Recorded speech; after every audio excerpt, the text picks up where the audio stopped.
আসসালামু আলাইকুম রহমতুল্লাহ। সম্মানিত প্রিয় ফেসবুক বন্ধুগণ, আপনাদের আজকে দেখাবো আল্লাহ তাআলার একটি নিয়ামত। আল্লাহ তাআলার একটি নিয়ামত যে আখ বা কুশেল বলে থাকি আমরা, যে কুশেল কীভাবে তৈরি হয়। আমার বাসার পাশে একদম আমার পার্শ্ববর্তী যারা থাকেন এরা আসলে কাজকর্ম করেন, তারা অনেক শ্রমিক। তারা আমার পাশে একটা জায়গায় পড়ে আসছিল, হ্যাঁ, একদম যে পড়েছিল ওই জায়গার মধ্যে তারা কুশেল ক্ষেত করেছেন। যে কুশেল মানুষ খেয়ে যে কুশেল আগাগুলো ফেলে দেয় সেটা এনে এখানে জোগাড় করে এখানে লাগিয়ে দিয়েছেন।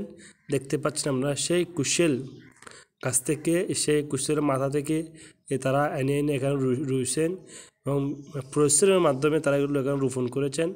দেখতে পাচ্ছেন সেগুলো আলহামদুলিল্লাহ তাদের সফল হয়েছে। এখানে সারও দিয়েছেন তারা অনেক পরিশ্রম করতেছেন, করে এখানে সার দিচ্ছেন, বিভিন্ন সময় খেদমত করতেছেন। আপনারা দেখতে পাচ্ছেন এই জায়গাটা আসলে এমনি অকেজো পড়েছিল। সেই জায়গা থেকে দিয়ে আমরা আমরা সোনার বাংলা বলি, আমার সোনার বাংলার মধ্যে আমরা যেটা রোপণ করি সেটা হয়ে যায়। দেখছেন যে কুশেল আখ, তারা যে কুশেল খেয়ে মানুষ যে আগাটা ফেলে দেয় উচ্ছিষ্ট ওইটা এনে এখানে রোপণ করেছেন। সেই উচ্ছিষ্ট থেকে সে কুশেলের মাথা থেকে, আগের মাথা থেকে আবার পুনরায় আখ জন্মেছেন, আখ খেতি করেছেন, আখ হয়েছেন। আমরা সেই আগের রস শরীরের জন্য অনেক কার্যকর। কুশেলের রস অনেক কার্যকর। আগের রস খাওয়ার জন্য ডাক্তাররা বিভিন্ন সময় পরামর্শ দেখেন। দেখতে পাচ্ছেন কত সুন্দর তারা আগ করেছেন। একজন শায়ের বহু সুন্দর করে বলেছেন, নারকেলের কুশের ভিতর পানি দিল কে, সব শিশুর মুখের হাসি ফুটাইয়া দিল কে।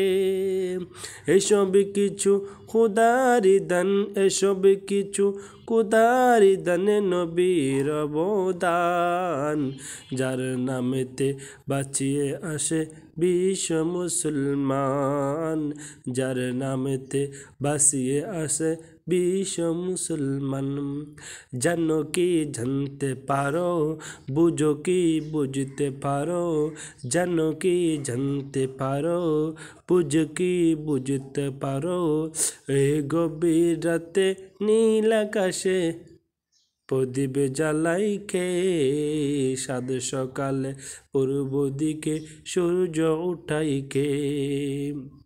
এটা আমার রুম, এটা যে যা শ্রমিকরা থাকেন এদের রুম, এটা কোলা। এটা দেখছেন এই জায়গাটা পড়েছিল, সেই জায়গার মধ্যে তারা কুশেল ক্ষেত করে, আখ ক্ষেত করে লাভবান।